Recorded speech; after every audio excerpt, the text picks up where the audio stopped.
কোনটি বেশি প্রয়োজন, প্রকৃতিকে টিকিয়ে রাখা নাকি যুগের সাথে তাল মিলিয়ে যে উন্নয়নের ধারা সেটিতে যাওয়া, নাকি ভারসাম্য বজায় রেখে দুটি সম্ভব? এই প্রসঙ্গে আসছি কেননা সম্প্রতি বন্দরনগরী চট্টগ্রামের ফুসফুস বলে খ্যাত সিআরবি মোড়ের শতবর্ষী বহু গাছ কেটে স্থাপনা তৈরির উদ্যোগ চলছে। ঠিক যেমনটি হয়েছিল বছর ৩ আগে যশোর রোডের ঐতিহাসিক গাছ কেটে রাস্তা সম্প্রসারণের পরিকল্পনা। যদিও পরিবেশবাদীদের বিক্ষোভে উচ্চ আদালতের নির্দেশে ২,০০০-এরও বেশি গাছ রক্ষা পেয়েছে। কিন্তু চট্টগ্রামে রেলওয়ের জমিতে হাসপাতাল বানাতে গেলে রক্ষা হবে না সবুজ এবং ঐতিহ্য। কিভাবে প্রয়োজনীয় দুটোকেই ঠিক রেখে এগোনো যায় তা নিয়ে আজকে আলোচনা। আমাদের সাথে আজকে যুক্ত হচ্ছেন চট্টগ্রাম থেকে তিলোত্তমা চট্টগ্রামের প্রতিষ্ঠাতা সালেহা আবেদিন, এবং আমাদের সাথে যশোর থেকে আছেন যশোর ওয়ার্কার্স পার্টির কেন্দ্রীয় কমিটির সাধারণ সম্পাদক ইকবাল কবির জাহিদ। আপনাদের দুজনকেই স্বাগত জানাচ্ছি আমাদের আজকের আয়োজনে। প্রথমে চট্টগ্রামে যেতে চাই সালেহা আবেদিন।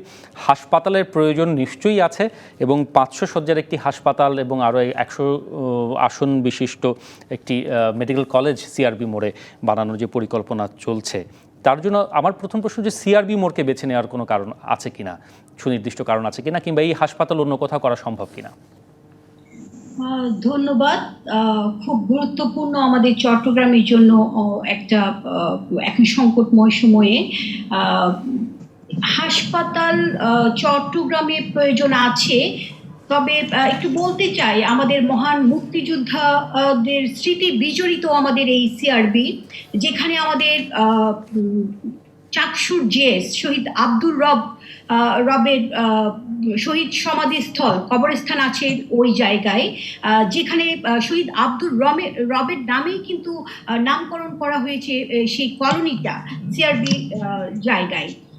অবশ্যই হাসপাতালের দরকার আছে, যেটি বলছিলেন যে অন্যখানে করা যেত যায় কিনা। দেখুন, প্রথমত হচ্ছে এই যে আমরা যে সংকটকালীন সময় আমরা পার করছি, সিআরবির মতো আমাদের চট্টগ্রামের সবচাইতে একটা বৃহৎ অক্সিজেনের ফুসফুসক্ষেত যে জায়গা, সেটা হচ্ছে কিন্তু এই সিআরবি, যেখানে আমাদের এই করোনাতেই আমরা অক্সিজেনের কারণে আমাদের অনেকেই আসলে আমরা মৃত্যুশয্যায় হচ্ছি। সেই জায়গা আমরা যদি এখনই আমাদের এই নান্দনিক সৌন্দর্য তো আছে, পাশাপাশি হচ্ছে এই যে আমাদেরকে অক্সিজেন দিয়ে যাচ্ছে, হ্যাঁ, প্রতিনিয়ত আমরা যদি দেখি, দিল্লির কথাই যদি একটুখানি আমি যোগ করি, দিল্লি এত সুন্দর একটা জায়গা, কিন্তু শুধুমাত্র ওইখানে 30% অক্সিজেন, যার কারণে অক্সিজেনের অভাবে অনেক মৃত্যু আমরা দেখছি। আর সেই জায়গায় আমাদের এই সিআরবির মতো, যেখানে 84% অক্সিজেন আমরা পেয়ে থাকি প্রতিনিয়ত, সেই জায়গাটার মধ্যে যদি আজকে দিল্লির মতো চট্টগ্রামেও যদি সেই অবস্থা হয়, তাহলে আমাদের সেই সালেহা আবেদিন একটু বলবেন যে এখানে হাসপাতাল তৈরি হলে কতগুলো গাছ কাটা পড়তে পারে, কিংবা গাছগুলোকে বাঁচিয়ে রেখে হাসপাতাল কিংবা কোনো স্থাপনা করা অন্তত সিআরবিতে সম্ভব কিনা? দেখুন, গাছ কাটা তো অবশ্যই হবে, কিন্তু আমরা গাছ কাটার চাইতেও কিন্তু আমরা বলছি একটা হাসপাতাল হলে তো যে একটা বিল্ডিং যে হবে তা না। এটাতে যে বর্জ্য আছে, এটাতে যে প্রতিদিন নানান ধরনের যেমন রোগীরা আসবে, অ্যাম্বুলেন্সে করে রোগীরা আসবে, ফটো ছাড়াও যে স্ট্রাকচার তৈরি হবে, এটা বানাতে যে 12 বছরের যে রাস্তাঘাটে যে নানান ধরনের সরঞ্জামাদি বিল্ডিং কনস্ট্রাকশনের জিনিসপত্র যাবে, তাহলে দেখেন ওই রোডে অনেক এই চট্টগ্রামের মানুষের যৌবন থেকে, শৈশব থেকে যৌবন কাল চলে গিয়েছে এই জায়গাটা। প্রতিনিয়ত শরীর চর্চা থেকে সবকিছু করা হয়, সাংস্কৃতিক পরিমণ্ডল আমাদের এই জায়গা। তাহলে 12 বছর ধরে যদি এই স্ট্রাকচার তৈরি করা হয়, এখন বলেন যে এই জায়গায় কি আসলে একটা হাসপাতাল হবে, তাহলে কি আমাদের সেই ফুসফুসের কি স্থান আর থাকবে? ফুসফুস সালেহা আবেদিন, আমরা স্পষ্ট বুঝতে পারছি চট্টগ্রামবাসীর এই সমস্যাটি কি সেখানে যদি একটি স্থাপনা তৈরি হয়। সাহেলা আবেদিন, আমরা আসবো আবারও নিশ্চয়ই আপনার কাছে। একটু যশোরে যেতে চাই। ওয়ার্কার্স পার্টির কেন্দ্রীয় কমিটির সাধারণ সম্পাদক ইকবাল কবির জাহিদ আছেন আমাদের সাথে। ইকবাল কবির জাহিদ, মুক্তিযুদ্ধের ইতিহাস সমৃদ্ধ যশোর রোডের যে ২,০০০-এরও বেশি শতবর্ষ গাছগুলো কেটে ফেলার একটা পরিকল্পনা ছিল, সেটি তো উচ্চ আদালতের নির্দেশে থেমে আছে। এখন সেই যশোর রোডের গাছগুলোর কি অবস্থা? বেশ কিছু গাছের বয়স ১৫০-এরও বেশি। সব মিলে কি পরিস্থিতি জানতে চাই আপনার কাছে। গাছ নিয়ে যেহেতু কথা, সে কারণে আমি আজকে বৈশ্বিক যে কোভিড-19 তার যে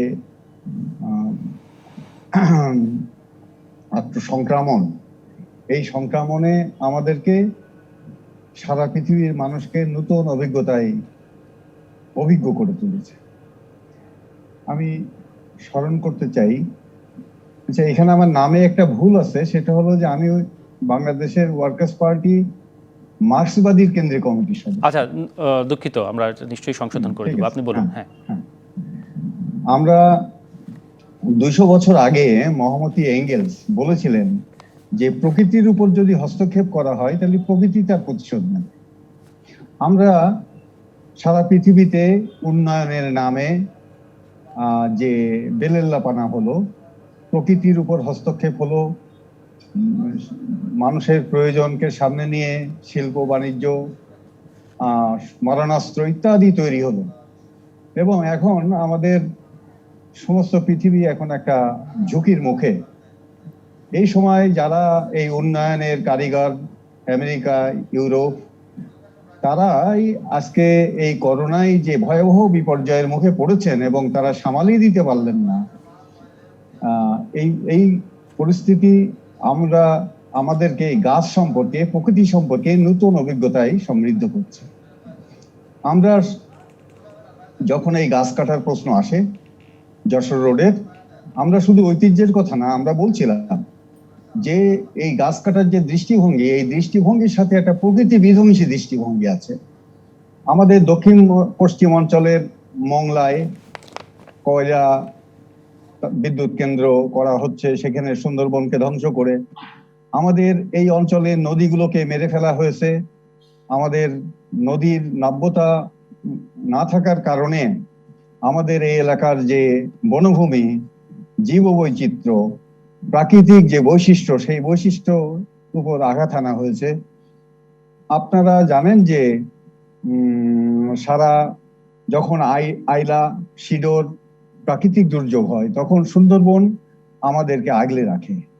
নাভারণ যশোর বেনাপোল যে রোড, এই রোডের গাছও আমাদেরকে ঝড়ের সময় ওই অঞ্চলের জনপদকে আগলে রাখে।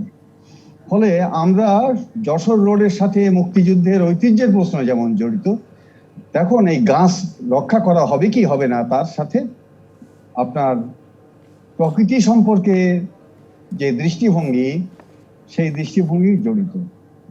ফলে আমরা যে দাবি করছিলাম সে দাবি কতটা যুক্তিসঙ্গত সেটি এখন প্রমাণ হচ্ছে। যদিও আমাদের সরকার এখনো এই প্রশ্নটাকে এখনো গুরুত্ব সহকারে বিবেচনা করছেন না। ফলে আমাদের এই করোনা পরিস্থিতিকে সামনে রেখে আমি আবারও সারা দেশবাসীর কাছে বলতে চাই, সরকারকে বলতে চাই যে এই অভিজ্ঞতা থেকে আমাদেরকে ঘুরে দাঁড়ানো দরকার। নিশ্চয়ই, এবং প্রকৃতির রক্ষা এবং উন্নয়ন দুটোকে আসলে একসাথে রেখে, ভারসাম্যতে রেখে এগিয়ে যাওয়া যায় কিনা সেই বিষয় নিয়ে আজকে আলোচনা করছি। আমরা একটি বিরতির পরে ফিরে এসে আপনাদের দুজনের কাছে সেই বিষয়টি নিয়ে আরও জানতে চাইবো। আমরা একটু বিরতিতে যাচ্ছি। প্রকৃতি রক্ষা, উন্নয়ন, ভারসাম্য সম্ভব কিনা এই বিষয় নিয়ে আরও আলোচনা হবে, সাথেই থাকুন। মানচিত্রে আজকে আমরা আলোচনা করছি প্রকৃতির রক্ষা এবং উন্নয়ন, এই দুটির মধ্যে ভারসাম্য রেখে কি চলা সম্ভব। যেমনটির একটি সংকট তৈরি হয়েছে, চট্টগ্রামের সিআরবি মোড়ের শতবর্ষী গাছগুলো কেটে হাসপাতাল বানানোর একটি পরিকল্পনা চলছে। চট্টগ্রাম থেকে তিলোত্তমা চট্টগ্রামের প্রতিষ্ঠাতা শাহেলা আবেদিন এবং যশোর থেকে বাংলাদেশের ওয়ার্কার্স পার্টি মার্ক্সবাদীর কেন্দ্রীয় কমিটি সাধারণ সম্পাদক ইকবাল কবির জাহিদ আছেন আমাদের সাথে। ইকবাল কবির জাহিদ, এবার আপনার কাছে আরও একবার আসতে চাই। উন্নয়নের নিশ্চয়ই বিকল্প নেই, আবার একই সাথে প্রকৃতি এবং প্রকৃতির ভারসাম্য রক্ষা করাটা খুবই জরুরি হয়ে পড়েছে। অন্তত এই মহামারীতে দেশে এটি মানুষের একটি বড় উপলব্ধি। এই দুটিকে পাশাপাশি রেখে কিভাবে চলা সম্ভব? অন্তত যদি শুধু যশোর রোডের কথা আমরা বলি, সেটিকেও তো 4 লেনে উন্নতি করা সম্ভব, এবং নতুন গাছ লাগানোর সচেতনতা নতুন প্রজন্মের মধ্যে এসেছে কিনা, সব কিছু মিলিয়ে যদি সংক্ষেপে বলেন। এ প্রসঙ্গে যেটা বলা প্রয়োজন সেটা হলো উন্নয়ন তো মানুষের জন্য, উন্নয়নের জন্য মানুষ না, মানুষের জন্য উন্নয়ন। ফলে উন্নয়নের সাথে মানুষের অস্তিত্ব, তার সংস্কৃতি, তার ঐতিহ্য এটা যুক্ত। সেটাকে সামঞ্জস্যপূর্ণ করেই আমাদের নির্দিষ্ট যে ভৌগোলিক অবস্থা, সেই জায়গায় আমাদের উন্নয়নের পরিকল্পনা গ্রহণ করা উচিত। অবশ্যই ভারসাম্যপূর্ণ করা উচিত এবং মানুষের জন্য যেটা সহনীয় সেই দৃষ্টিভঙ্গি সামনে রেখেই করা উচিত। আমরা যশোর রোডের প্রশ্নে বলেছিলাম যে যশোর রোডের আমরা যদি বেনাপোলের ওই পারে যাই তাহলে দেখবো যে গাছগুলো কত সচিব, আর আমাদের এই পারে পরিকল্পিত হলো গাছগুলো হত্যা করা হচ্ছিল। এবং এখানে উন্নয়নের প্রশ্ন হচ্ছে বড় ছিল যে গাছ বিক্রি করে মুনাফা হবে কত। সেই মুনাফা লুটপাটের প্রশ্নটা মুখ্য ছিল। আমরা পরিষ্কার করে বলেছিলাম, পরিবেশ আন্দোলনের পক্ষ থেকেও বলা হয়েছিল যে এই গাছের দুটো লাইন ঠিক রেখে আমাদের ওই রাস্তার দুই পাড়ের জায়গা হলো 100 ফুট প্রশস্ত, গাছের দুই লাইন ঠিক রেখে দুই পাড় দিয়ে দুটো হাইওয়ে করা যায়, একটা যাবে একটা আসবে, এবং এই মাঝখান দিয়ে যে রাস্তাটা থাকবে সেই রাস্তাটায় ছোট গাড়ি, মিনি, আচ্ছা, ট্যাক্সি, মাইক্রো, অন্য ত্রিচক্র যান, সেই ছোট গাড়িগুলো চলাচল করতে পারত। তাহলে গাছগুলো রক্ষা করা যেত, রাস্তাও প্রশস্ত হতো, এবং আমাদের যে বেনাপোল রোডের যে গুরুত্ব, তার যে পরিবহনের যে চাহিদা, সেই চাহিদা পূর্ণ হতো। ফলে এটা ছিল সামঞ্জস্যপূর্ণ, এখনো সেটা করা যায়। মানে একটি বিকল্প উপায় এখনো রয়েছে, মানে উন্নয়নও সম্ভব, রাস্তা প্রশস্ত করা সম্ভব, গাছগুলোও বাঁচানো সম্ভব। অসংখ্য ধন্যবাদ ইকবাল কবির জাহিদ। আরও আলোচনার সময় পেলে ভালো হতো। চট্টগ্রামে যেতে হবে, সাহেল আবেদিন আছেন। সাহেল আবেদিন, হাসপাতালের যে প্রয়োজনীয়তার কথা আপনি বললেন, একই সাথে সিআরবি মোড়কে বাঁচাতে হবে। এই হাসপাতালটির জন্য বিকল্প কোনো জায়গা রয়েছে কিনা, যারা পরিবেশবাদী আন্দোলনের সাথে জড়িত কিংবা আপনারা যারা এটির বিরোধিতা করছেন সিআরবি মোড়কে বাঁচানোর জন্য, তাদের কাছ থেকে পরামর্শ জানতে চাই। ধন্যবাদ। আমরা আসলে চট্টগ্রামের নাগরিকরা, এখানে অনেক পরিবেশ আন্দোলন থেকে সচেতন নাগরিক থেকে শুরু করে সকলেই কিন্তু আমরা অবশ্যই আমাদের সরকারের যে উন্নয়ন, সে উন্নয়নকে আমরা কিন্তু স্বাগত জানাচ্ছি। আমরা উন্নয়নের পক্ষে, আমরা হাসপাতাল করার পক্ষে। শুধুমাত্র আমাদের দাবি হচ্ছে আমাদের এই চট্টগ্রামের নৈসর্গিক যে সৌন্দর্য এবং যেখানে অক্সিজেন নেওয়ার জন্য মানুষ প্রতিনিয়ত ওই জায়গাকেই বেছে নেয়, তো সেই জায়গাকে নিশ্চয়ই ক্ষতি করে আমরা হাসপাতাল বানিয়ে হাসপাতালের সেই টাকা দিয়ে আমরা যে অক্সিজেন নেওয়ার, আমরা তো সেটা চাই না। আমরা যারা আন্দোলনকারী, আমরা যারা আছি সচেতন নাগরিক, আমরা অবশ্যই আমাদের নগরকে ভালোবাসি। আমাদের চট্টগ্রামের এই ধরনের সবুজায়ন, সুন্দর এই সাংস্কৃতিক পরিমণ্ডলের এই সিআরবি ছাড়া আর কোনো জায়গা নেই। আমাদের এই শতবর্ষীয় গাছগুলা, আমরা তিলোত্তমা চট্টগ্রাম প্রতিনিয়ত এই সরকার যখনই ঘোষণা দেন যে বেশি বেশি করে গাছ লাগান, আমাদের প্রাইম মিনিস্টারের যে ঘোষণা থাকে, আমরা তিলোত্তমা চট্টগ্রাম পরিবেশ নিয়ে যারা ভালোবাসে তারা কিন্তু প্রতিনিয়ত কাজ করে যাচ্ছি, গাছ লাগিয়ে যাচ্ছি।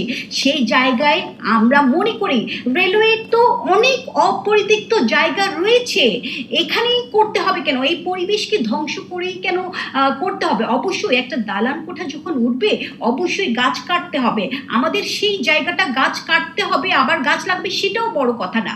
কথা হচ্ছে দেখেন এই জায়গাটাতে তো সকল মানুষের যে একটা আনাগোনা, একটা নিজের স্বাস্থ্যকে ভালো রাখার জন্য যে একটা শ্বাস নেওয়ার একটা সুন্দর জায়গা, সেই জায়গাটাতে যদি হাসপাতাল হয়, নানা ধরনের যে হাসপাতালের বৈযোগ পদার্থ, হ্যাঁ, এই যে নানান লোকের সমাগম হবে, সেই জায়গায় নিশ্চয়ই আমাদের যে এখানে আমরা সাংস্কৃতিক প্রোগ্রামগুলো করি, সেগুলো তো নিশ্চয়ই আমরা সচেতন নাগরিক হিসেবে আমরা কখনো হাসপাতালের সামনে আমরা করব না। এটা যেমন বাধাগ্রস্ত হবে, তেমনি নাগরিক দৈনন্দিন যে আমাদের যে শরীর চর্চা থেকে শুরু করে আনুষঙ্গিক যে আমরা কার্যক্রম করে থাকে এই শিরিষতলায় শতবর্ষীয় গাছের নিচে, আমরা তো সেটা আর পাবো না যদি হাসপাতাল হয়। আমরা শুধু এভাবেই বলতে চাই, রেলের অনেক অপরিত্যক্ত জায়গা আছে, শুধু রেল না, আমাদের এখানে সিডিআর কথা বলবো, যারা পারমিশন দিয়ে থাকে, আমাদের এই সিডিআর থেকে আমরা